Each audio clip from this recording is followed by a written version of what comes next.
Welcome back to the I2 podcast. I'm excited for today's episode. You know, our passion is to see the influence in everyone lead to impact everywhere. And we've got a brother, a real brother and a brother, a guy that I've met for years. And man, he's doing everything everywhere. But you talk about maximizing influence. This brother is doing it. I got my man, Sam Collier today. Sam, what's up, bro? How you doing? Gosh, you the man, baby. Listen, I'm just honored to be here. I didn't even know you had this podcast because I was probably sitting under a rock somewhere. But man, you're an influencer. You're killing it in a space and in a part of the world where not many people are killing it at. And so it's an honor to meet you, bro. To be with you. I know we've seen each other so many times in different spaces, and you know, it's just been kindred spirit. It's just been family. It's been love.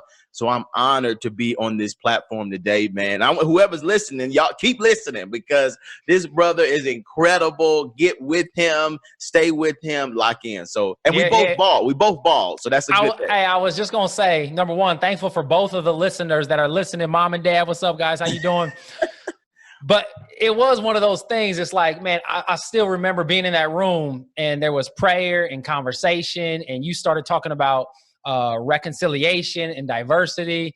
And it was like, man, there's something about what he's saying that connects with my story, with where I've been. We're both bald now. We got our glasses on. You know, a lot of times I got my goatee. Me too, right.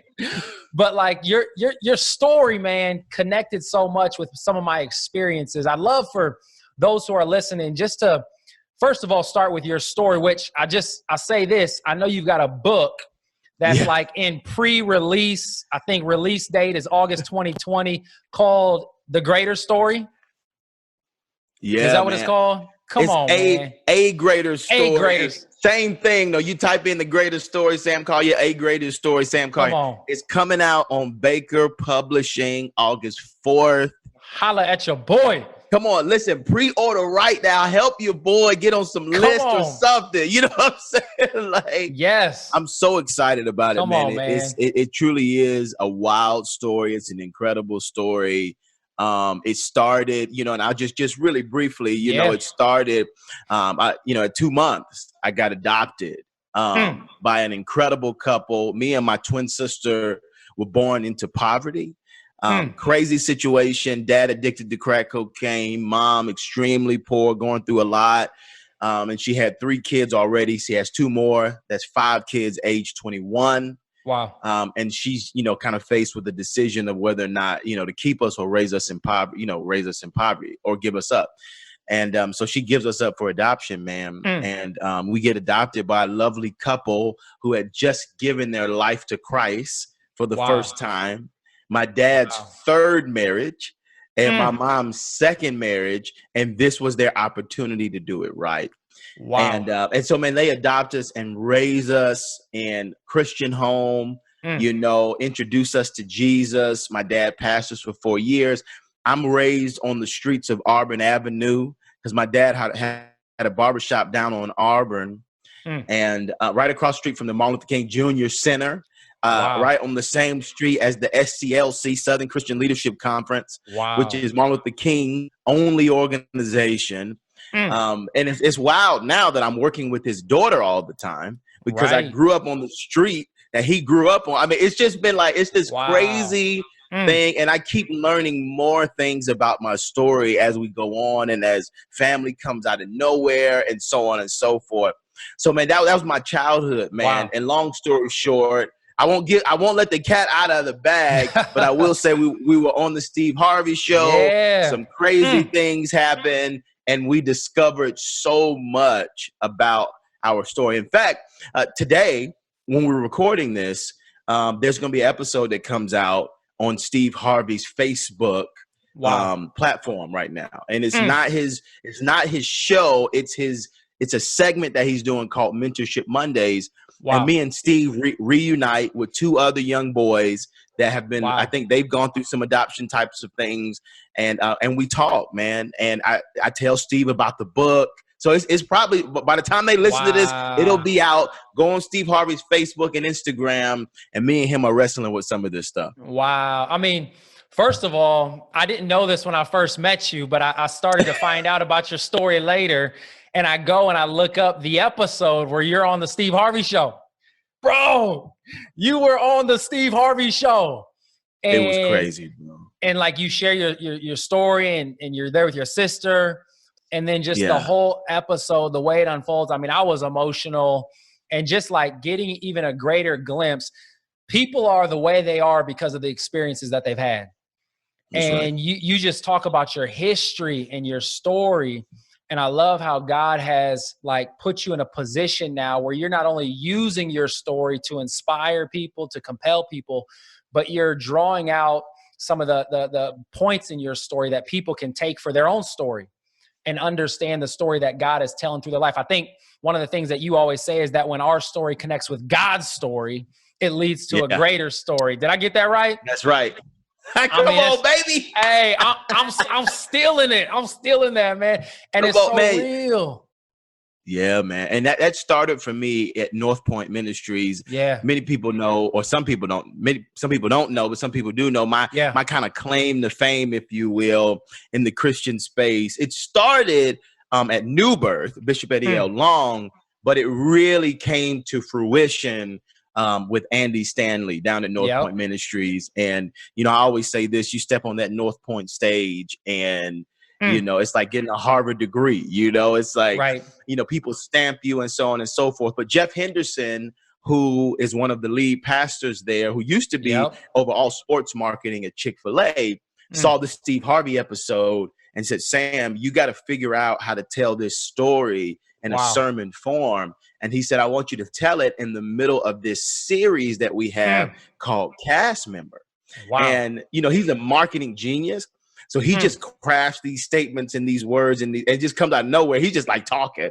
Wow. And the idea of Cast Member is that God is telling an incredible story and we get to be a part of it. We're a cast member in the story.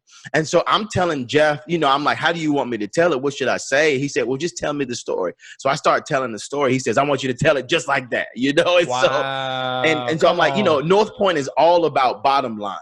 And so I'm like, what's the bottom line of the story?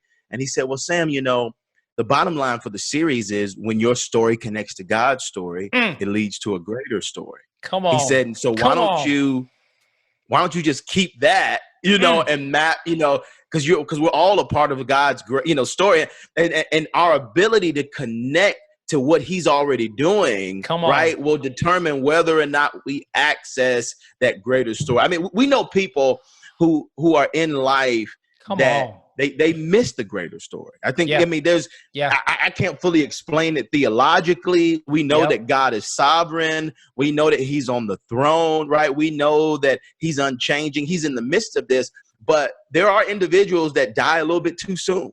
And we say, wait a minute, that didn't feel right. There are people that go away and you go, I don't know that was God's best for them.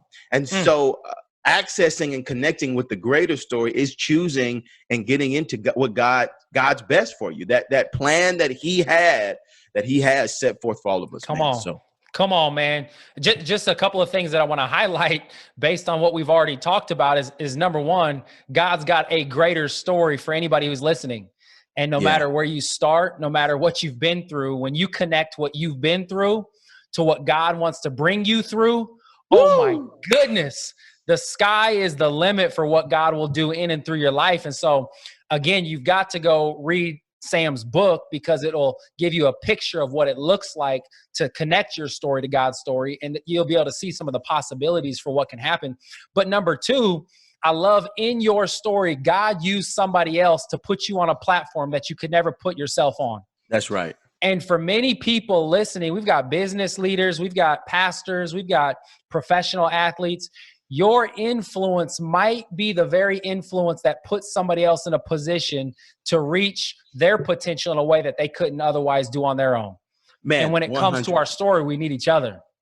100%. Listen, if you can preach, if y'all haven't heard Josh preach before, come on, man, go online, Google this brother. I watched a couple of your sermons. I didn't tell you, but I said, I really respect, like you really have a gift, man. But everything that you're saying is true. I always say this, and me and Reggie Joyner over at Orange, we crafted this statement, and it was about helping people, the nuts and the bolts of a greater story and da-da-da-da. But we said every person needs a mentor and a sponsor.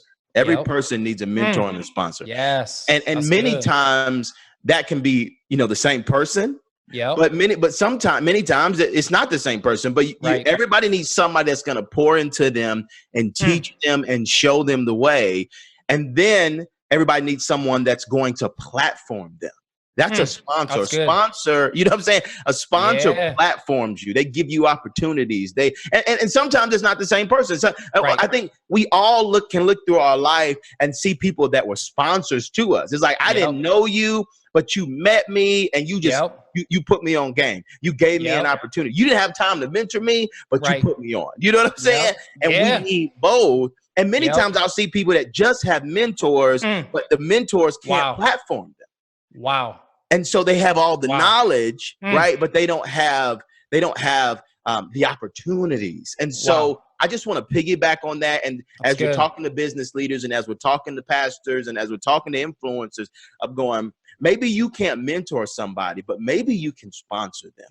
Wow. So I love that. I love that. We all need a mentor and a sponsor. I think of our relationship, and the person who's responsible for our connection was Brad Lomenick. That's right. And Brad, one of the first things he told me in a conversation I had with him, which I've never forgotten, he said, Josh, you need to expand your circle. You need to build a circle beyond your current community and city, and you need to engage and connect with others. And so he invited me out and us out to the ranch and start to build these relationships. And it's like, man, years later, I'm able to learn from, connect with, leverage relationships in a way that I otherwise couldn't. It's powerful. Bro, you're so right. And I think as you're even saying that, I can hear somebody asking the question, well, I need a sponsor, right? Like, how do I actually get a sponsor? Yes. And obviously, I think the number one way is to pray to God, right? You got to let God open the door. You got to let him show you. But I also would say that one of the biggest ways to get a sponsor is to become somebody else's. And I don't know how that works, but it's something about giving what we want or giving what we need that opens the door to helping people do that. But also, I would say, what can you do to help someone that you would love to sponsor you? And so many times what I'll do on the front end, because people always ask the question, obviously sponsorship is all about relationship, right? You got to be in relationship with someone. But many times, one of the ways that I will develop a relationship with someone that I want to be in relationship with, that I'm praying that God would open the door for once I identify them. So that's what I say, identify the sponsors is I will figure out a way to help them before I ask them for something. I'll just walk in and again, sow the seed that I want to be sowed into my life. How can I help you? What are some things? What are some doors I can open? What are some resources that you need? Even if it's just as simple as encouragement. Sometimes people that are in high places that can make decisions, they don't have anyone else encouraging them because they're just giving. And because you're in a position to sponsor, you're in a position to mentor. The higher up, quote unquote, you go, the harder it is to find genuine people that just want to pour into you from a encouragement perspective and not take. You're right. You're right. The higher most people go, the more people are pulling on them and wanting something from them. And what you're saying is, we don't just want something from you. We don't want you to sponsor us. We want something for you. We want to invest in you. We want to encourage you. And I'm telling you, encouragement, like genuine care is probably the greatest currency we have when it comes to dealing with high capacity people. Yeah. I absolutely love that.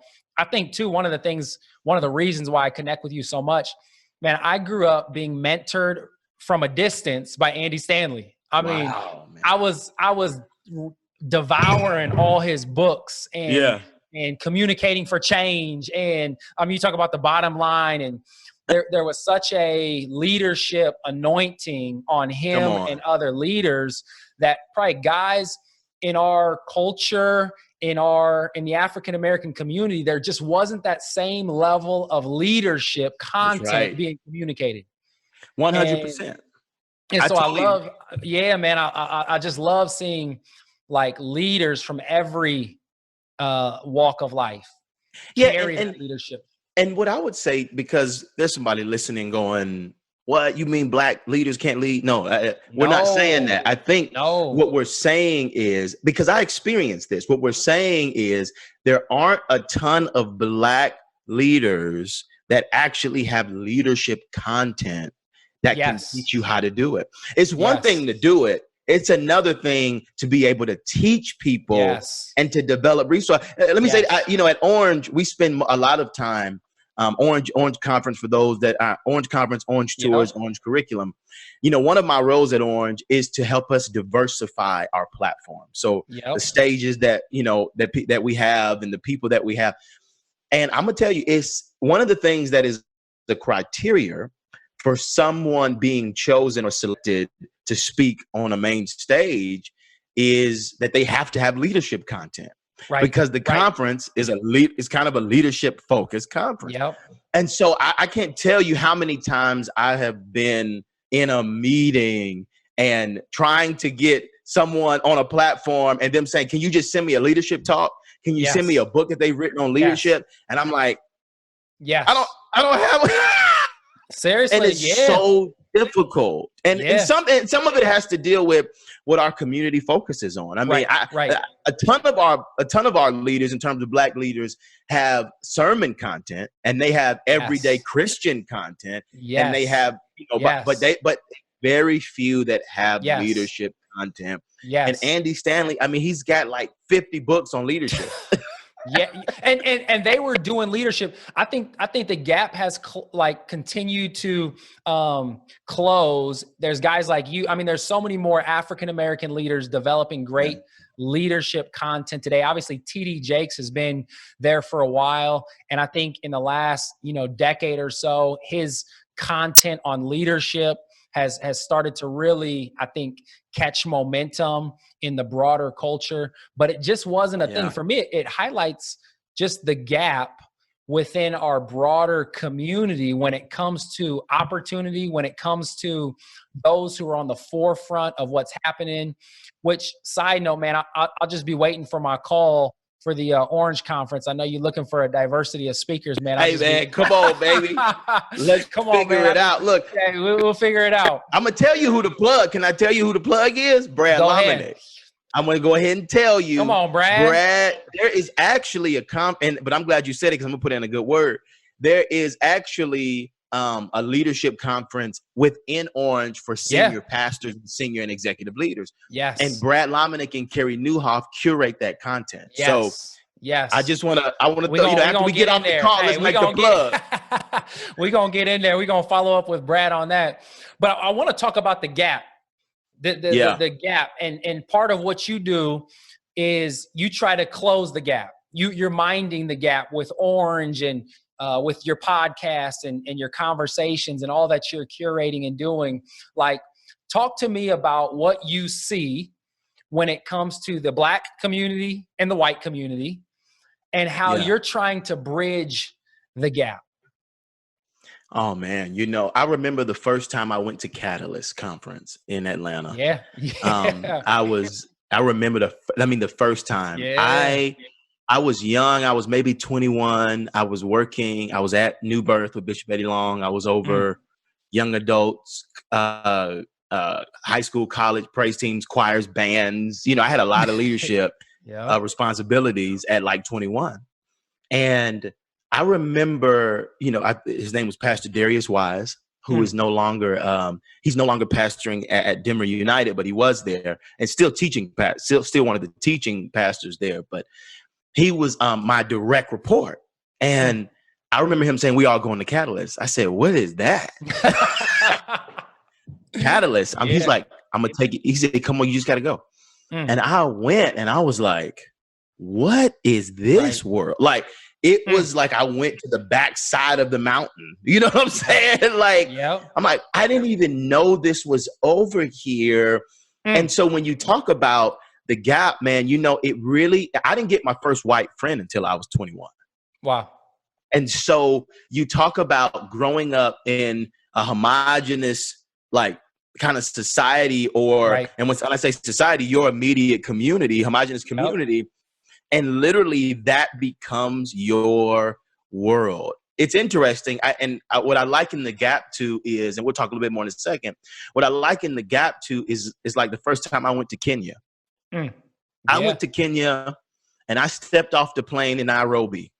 And I was like, this is another world. You know what I'm saying? Yeah. It was like, and so what it said to me is that if I don't try hard to get outside of my comfort zone in my circle, I may never will. Right? Yep. I never will get outside of that. And I love, you know, the statement read, we by osmosis naturally gravitate towards staying in a silo. Right. We naturally gravitate towards staying in what's comfortable. And so, man, I think that that's one of the reasons why we have the Gap, that there are Black communities that don't know any white communities. There are white communities that literally don't have any Black friends within it. And what that has created is what Martin Luther King Jr. Always talked about, that Sunday morning is the most segregated hour in America. And it's so true. Because and it's even true to this day, because I mean, we know, MTV and hip hop and pop and all, you know, mainstream America, they get it. Right. And, you know, Amazon, they get it. Google, they get it.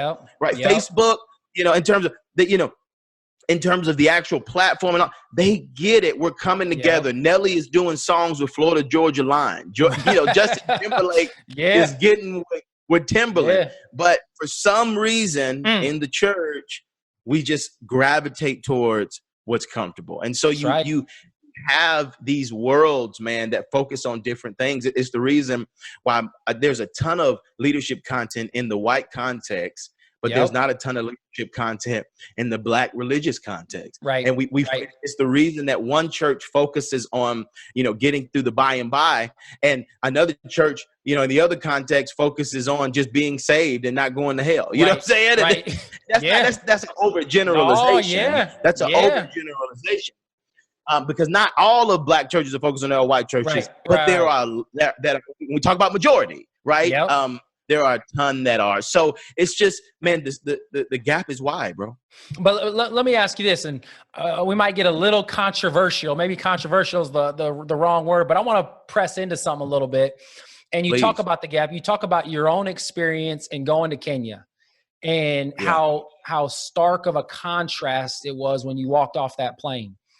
You mentioned going to North Point, which, correct me if I'm wrong, but it's a predominantly white suburban culture when it comes to church. And so you step into that church, and I don't know what role you took on, but was it important for you to speak and understand their culture and to speak their language?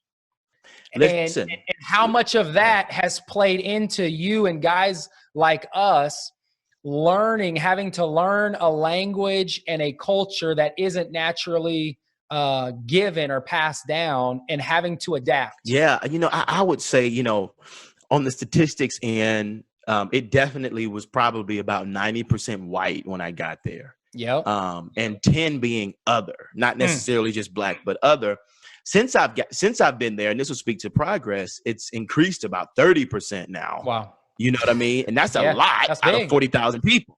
But I think a large part of that is, you know, what TD Jakes says, if I don't see me, it's not for me. So I think people started seeing me more on stages, and they got more African-American leaders and a little bit more Hispanic leaders and and it increased. Still 70% of 40,000 is a lot of white people. You know what I'm saying? So, and so with that being said, yes, I think when I came in, I had to ask the question, you know, how can I become relevant to a new context without losing my authenticity?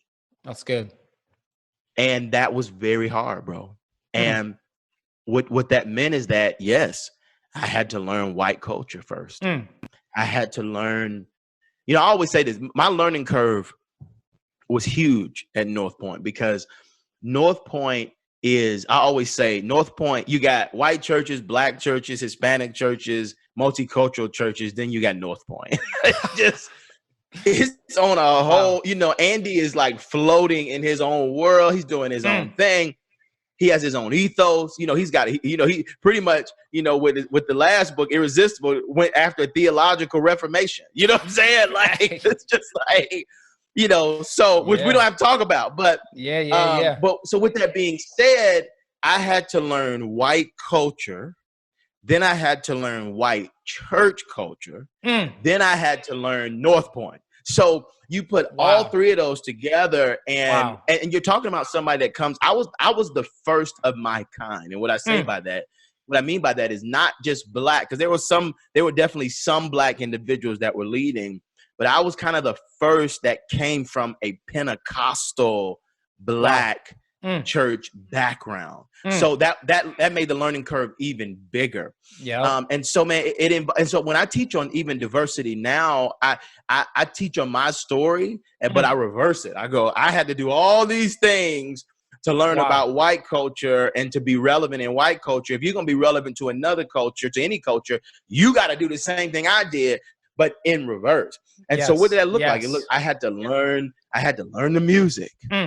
I had to learn the food. You know what I'm saying? I had to learn the idiosyncrasy. You know, look, I want some more seasoning on that food. I need a little bit more seasoning on that chicken. You know what I'm saying? Like I needed, I had to learn the customs. I had to learn what was appropriate and what was not appropriate. What about how to dress? What about how to dress? Oh man, come on. You know what I'm saying? Like they let me wear the Jordans maybe once. You know what I'm saying? Like I was able to come, you know, but it was like I gotta put the loafers on, and I gotta do the button down, and I got, you know, and it's what you have to do. And the good thing about North Point is they've evolved and they were on that journey. So they let me take more risks than than probably other white contexts that I've been in. Right. But with that, you know, it is, you know, we call it code switching. You know, we call it code switching. You have to code switch. You have to do what you have to do to be appropriate and to be digestible.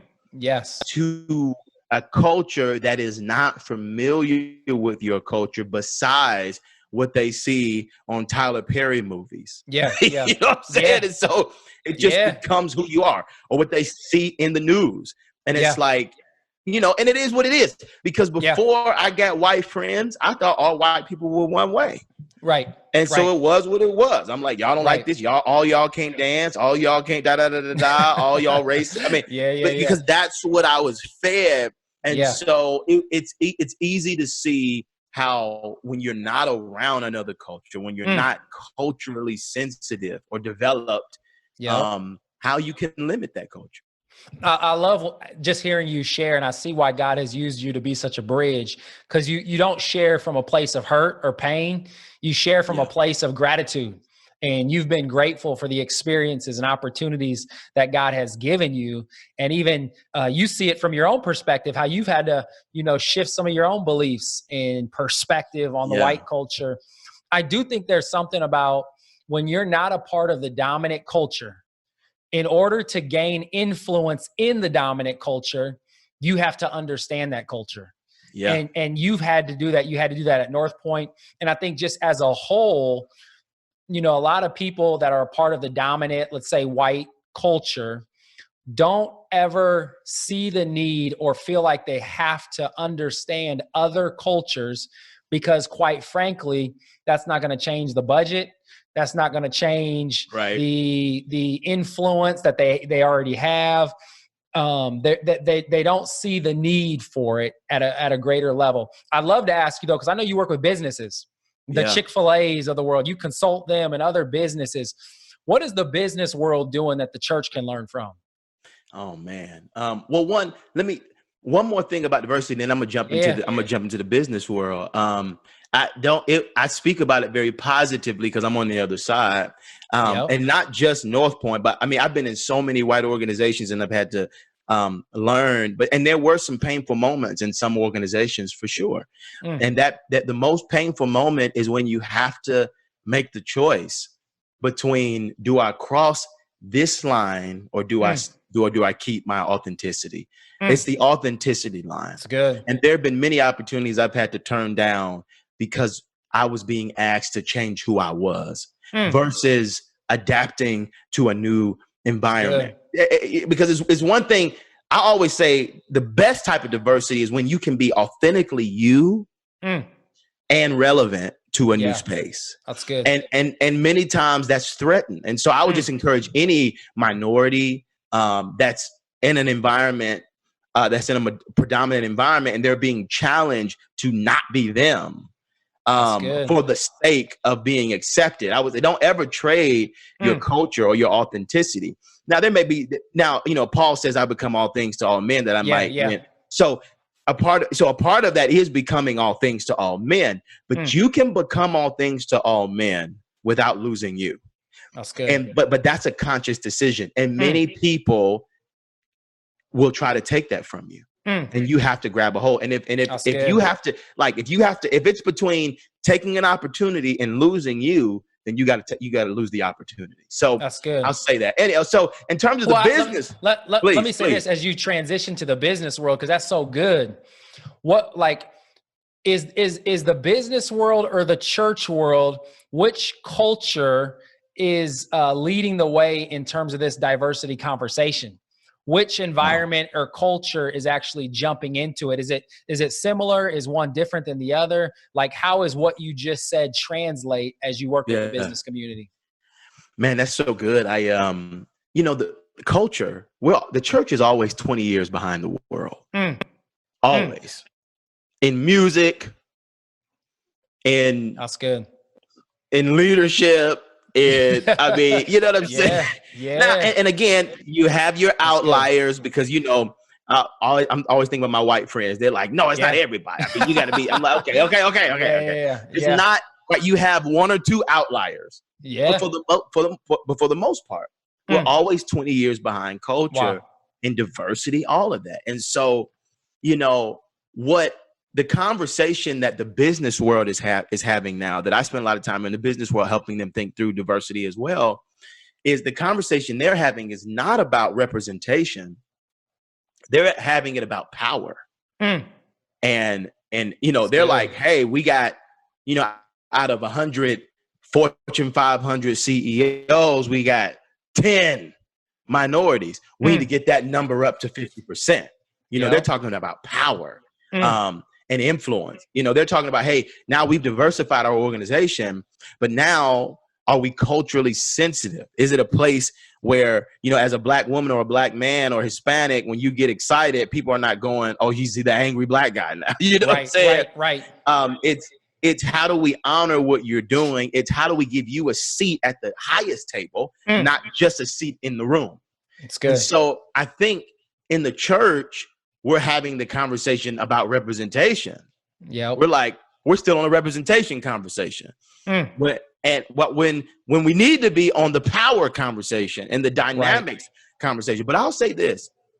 It's interesting to me that in the business world, I think it's easier for them to embrace it because it's about their bottom line. It's money. So it's how do we get more market share? Right. Does that make sense? And so I think it's easier. Yeah, it's a tangible, like, hey, if we don't diversify, we won't get the Hispanic market. If we don't diversify, we won't get the Black market. And because business and capitalism is all about, which America is founded on capitalism, right? Because it's all about the biggest and who's getting it the fast, and who's growing.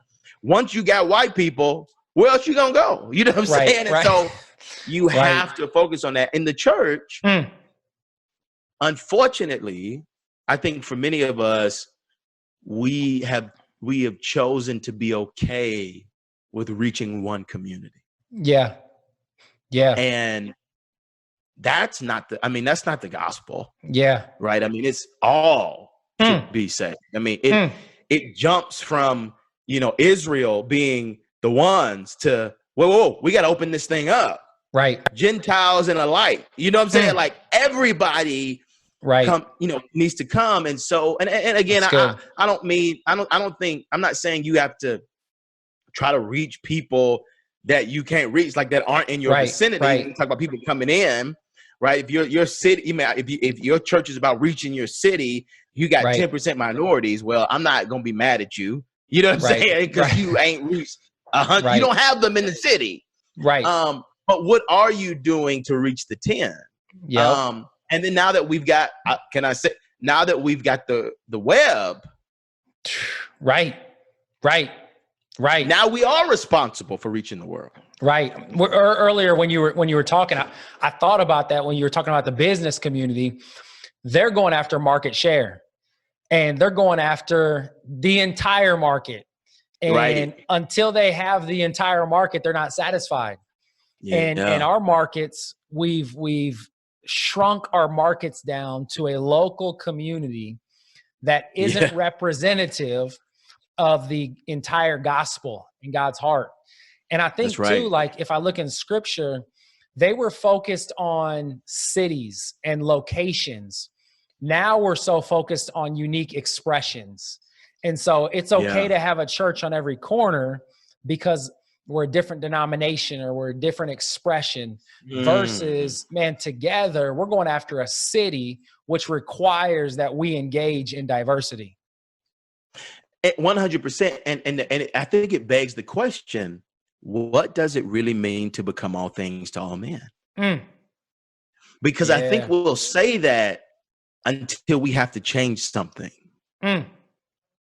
Right. And that's right. Can I say that's true of a lot of races, but definitely in the white race, it's, you know, you want to reach all men, you want to become all things, but you don't want to change one song. Right. You don't want to, you know, go and research one community. You don't want to take a risk at losing certain members by talking about something that impacts another culture because now it's like, but I thought we were going to become all things to all men. That's right. That we might win some, but really what that means for many people is I'm going to become all things to all these type of men. Right.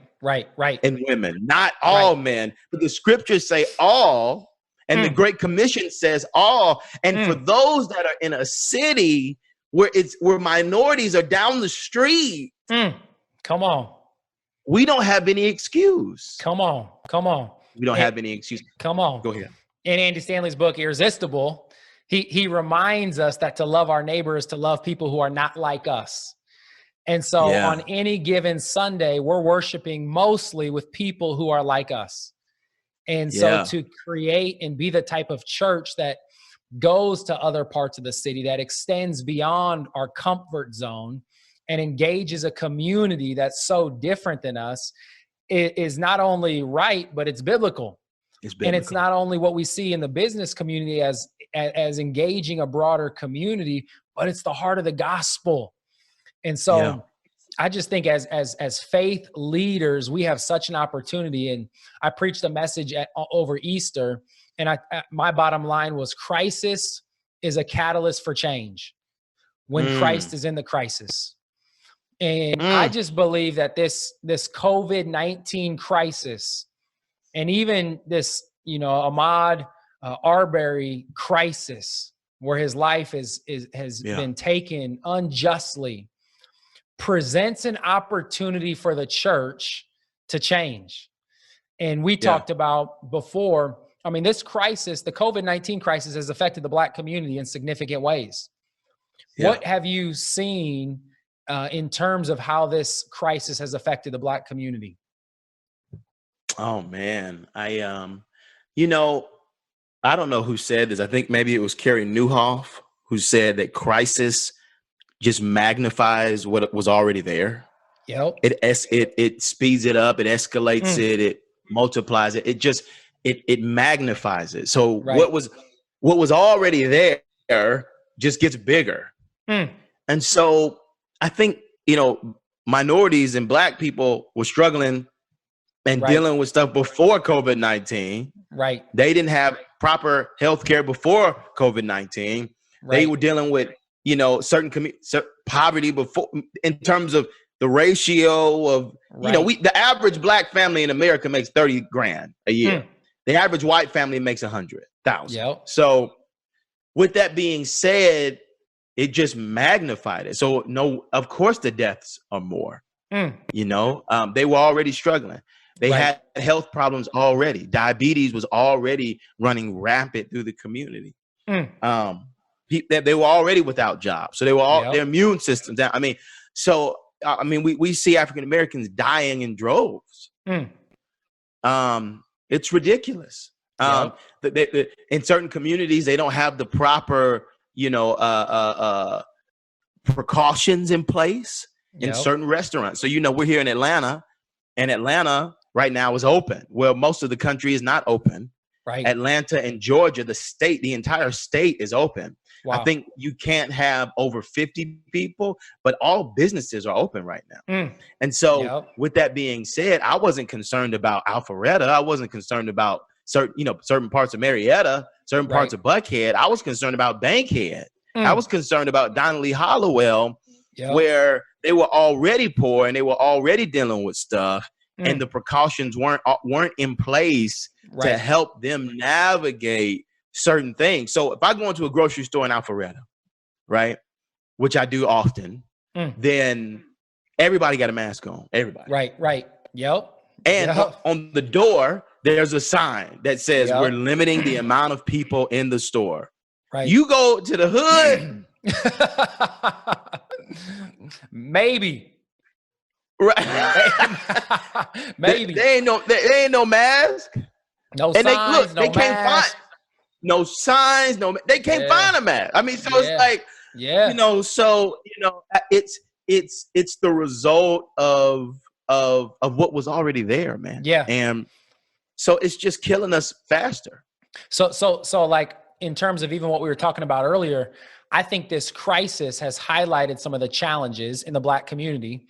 But number two, I think this crisis creates incredible opportunity for the church, because through this crisis, it highlights those challenges. And for me, it says we can no longer not be a part of the solution. We see the challenges, we understand them. We've got to go. We've got to be a part of the solution. I mean, I'll bring up the Ahmaud Arbery situation, where this individual on a jog gets murdered.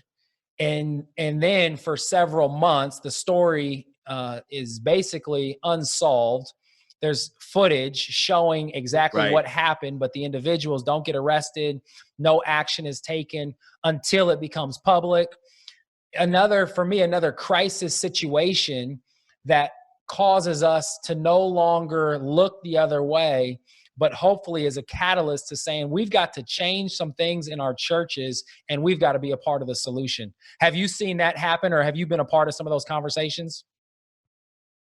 In terms of just kind of the church shifting, am I right? Like to navigate the Ahmaud situation. I 100%, man. I say, I hate to say it this way. This is the best term I've gotten though for this, is that it was truly a perfect storm kind of moment. And it's not, obviously it's horrible. It's it's horrible. It's horrific. It's not perfect. Right. But in terms of the perfect storm for the church being a catalyst of change. And I think for years, with these shootings, someone asked me, I did an interview about this with Preemptive Love recently. And they said, how were you, when you first heard about it, what was, and I said, it was just another shooting. I mean, I become so desensitized to, shooting after shooting after shooting after shooting, that, you start forgetting the names, right? You're like, okay, Tamir Rice, okay, Trayvon Martin, okay, what's his name? Okay, what's his, okay, now we got him, so you start. And so I said, it took me a while to really get it, in my system, because I had like, okay, but I'm gonna tell you how I got it in my system. White pastors started calling me. And it was a surprise because I was like, what is it about this moment that allows for them to truly get it? And I think it was a perfect storm kind of moment where I think minorities, and this speaks to change, right? I want to throw this out there for minorities and even for white individuals that have been advocating for these types of issues. that the more you speak up and create awareness, it does do something. That's good. And so they give me a call, and I think everybody's been screaming so much over the last 5 years about all of these shootings and challenging a lot of clergy that are of the opposite persuasion to think, to talk, to say something. And we've had those hard conversations. Okay, okay. Now, what were the facts? Okay, okay. Now, what happened? Okay, and then after, oh, wait a minute, he didn't get convicted. Right. He didn't go to jail. There was not. He got off. Okay, sure. Okay, we found out there was some malicious thing. Maybe he had a record. Right. But he didn't deserve to die. And now he got shot. And nothing happened. He got off. Right. You know, there was no penalty. I mean, and so I think after all of these years, I think finally this situation was the perfect storm for white leaders to go, oh, wait a minute. I've been learning. Now I can apply. That video was so horrific of him just jogging. It was just like, okay, guys. I remember texting some white leaders and like I got up. I said, look, y'all, this is the one. Yep. You got to say something about this one. This is the one. And so, man, I think a lot of I hate to say this, but it's true. I think there were no police involved, which made it a lot easier for white leaders to get involved. Wow. That's unfortunate, but it is what it is. Every time I do a race conversation around America in a church, specifically around brutality or race in general, the 10% of the audience leaves out of 90. Wow. Most of them are police officers.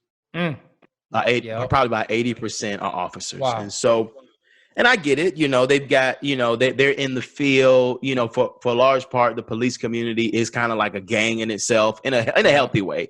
Yeah. But, you know, I've even heard about police gangs though, like that are negative, but you know, it's kind of a community. So they protect each other. Right. A lot of them are in the field, whatever. And then there's also there's a big history of racism in the police community. I mean, we know that, you know, law enforcement began in slavery. So, with all that being said, I think this was just an easy one and I say easy as in it was the least complicated for white leaders to jump in on and for white people because there were no police officers involved. He was a former officer, but he was no longer an officer.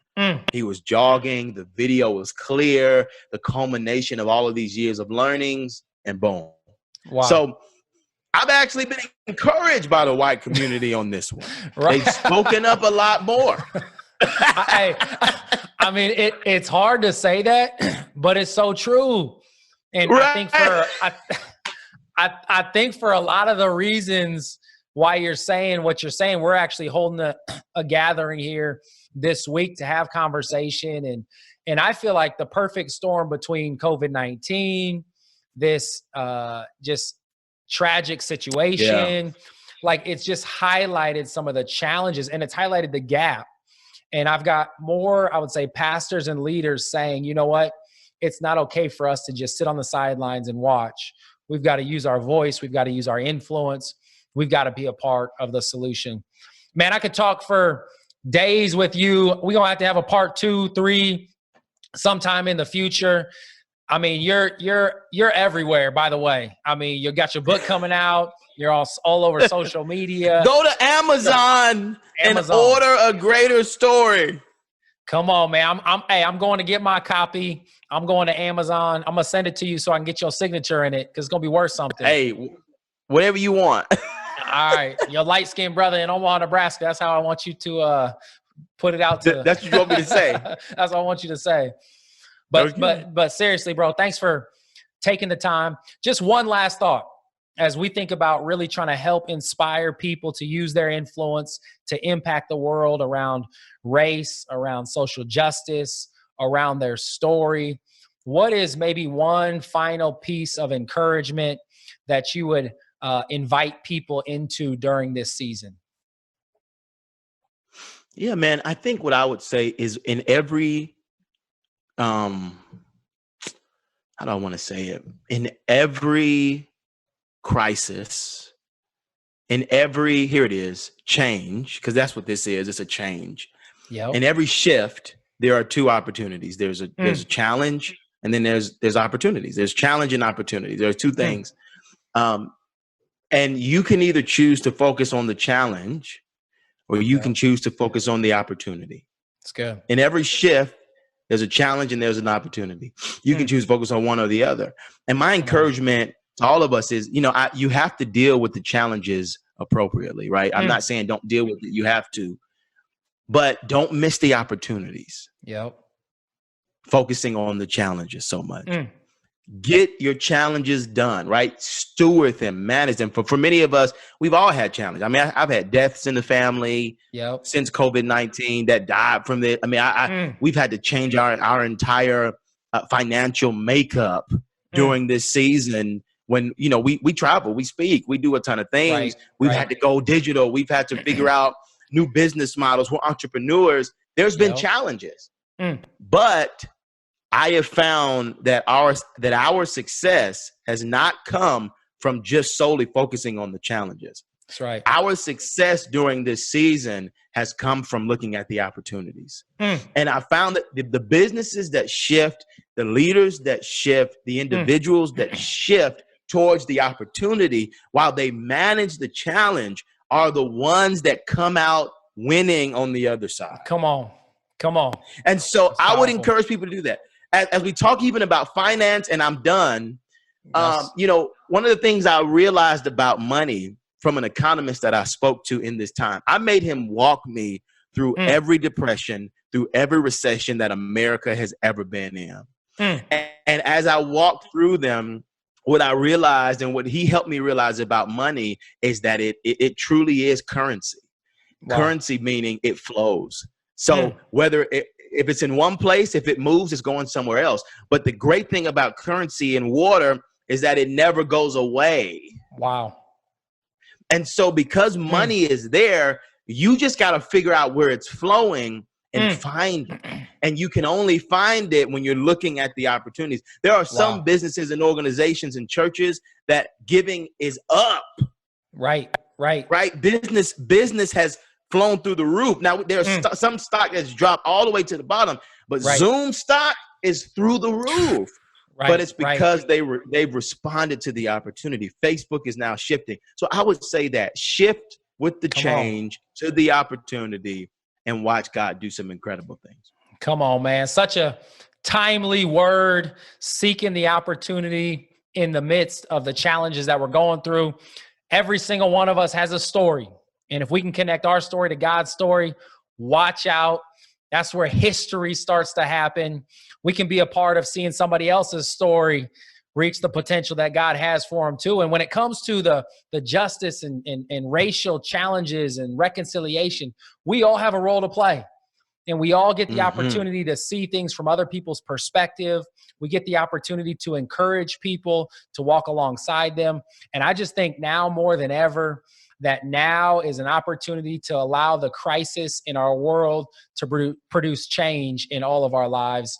That's my encouragement. Sam, thank you for spending some time, bro. Thanks for sharing. Hey, for anybody who wants to check you out, where's the best place to find you? Man, Google me. Google. just type in Sam Collier, or just go to, I would love for you to go to agreaterstory.org. I like that. Agreaterstory.org, and everything's there. Come on, man. Well, make sure you guys go follow him. Check him out. This brother, you're going to want to see what he's doing, because he's talking to, sitting down with, interviewing everybody and they mama, and so much fun. I just appreciate you, man. And anybody who's listening, we say it all the time. You're not called to do everything, but God has gifted you to do something. Find out what it is. Find out where he's giving you influence. Use your influence, leverage your influence, maximize your influence so you can impact the world around you. You can check out this podcast at abideomaha.org or wherever podcasts are shared.